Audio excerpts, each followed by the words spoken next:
KSTAയുടെ നേതൃത്വത്തിൽ ധർണ നടത്തി. സെൻസസ് ഡ്യൂട്ടിക്ക് നിയോഗിച്ച അധ്യാപകർക്ക് ഡ്യൂട്ടി ലീവ് അനുവദിക്കുക, ഡ്യൂട്ടിയുള്ള അധ്യാപകർക്ക് പകരം താൽക്കാലിക അധ്യാപകരെ നിയമിക്കുക തുടങ്ങിയ ആവശ്യങ്ങൾ ഉന്നയിച്ചായിരുന്നു ധർണ.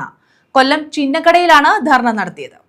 സെൻസസ് ഡ്യൂട്ടിക്ക് നിയോഗിക്കപ്പെട്ട അധ്യാപകർക്ക് ഡ്യൂട്ടി ലീവ് നൽകുക, വിദ്യാലയ പ്രവർത്തനം താളം തെറ്റാതിരിക്കാൻ ഡ്യൂട്ടിയിലുള്ള അധ്യാപകർക്ക് പകരം താൽക്കാലിക അധ്യാപകരെ നിയമിക്കുക തുടങ്ങിയ ആവശ്യങ്ങൾ ഉന്നയിച്ചാണ് KSTAയുടെ നേതൃത്വത്തിൽ ചിന്നക്കടയിൽ ധർണ നടത്തിയത്. KSTA സംസ്ഥാന വൈസ് പ്രസിഡന്റ് PV രാജേഷ് ഉദ്ഘാടനം ചെയ്തു.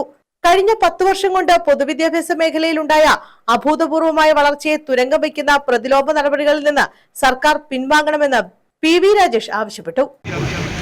കേരളത്തിലെ സർക്കാർ ജീവനക്കാരോടും അധ്യാപകരോടും പ്രതിലോമകരമായി പ്രതികാര ബുദ്ധിയോടുകൂടി പ്രവർത്തിക്കുന്ന ഒരു ഗവൺമെന്റായി കേരളത്തിലെ ഗവൺമെന്റ് മാറിയിരിക്കുകയാണ്.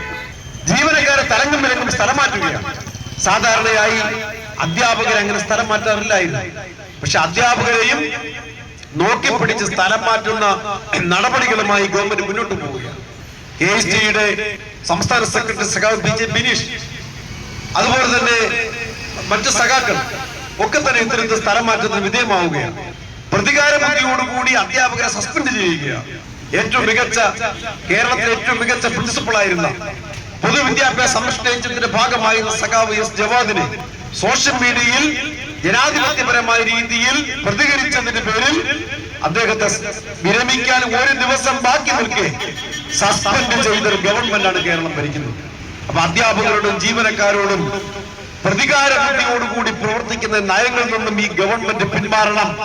സ്ഥലമാറ്റ നടപടികൾ കാര്യമായ ഏറ്റവും നിയമപരമായ സ്ഥലമാറ്റ നടപടികൾ പൂർത്തീകരിക്കണം. ജില്ലാ പ്രസിഡന്റ് BK ആദർശ് കുമാർ അധ്യക്ഷത വഹിച്ചു. സംസ്ഥാന കമ്മിറ്റി അംഗങ്ങളായ RB Shailesh Kumar, MS Shibu, J Sasikala, ജില്ലാ secretary S Santhosh Kumar, treasurer BS Baisal തുടങ്ങിയവർ പങ്കെടുത്തു. ന്യൂസ് ബ്യൂറോ, കൊല്ലം.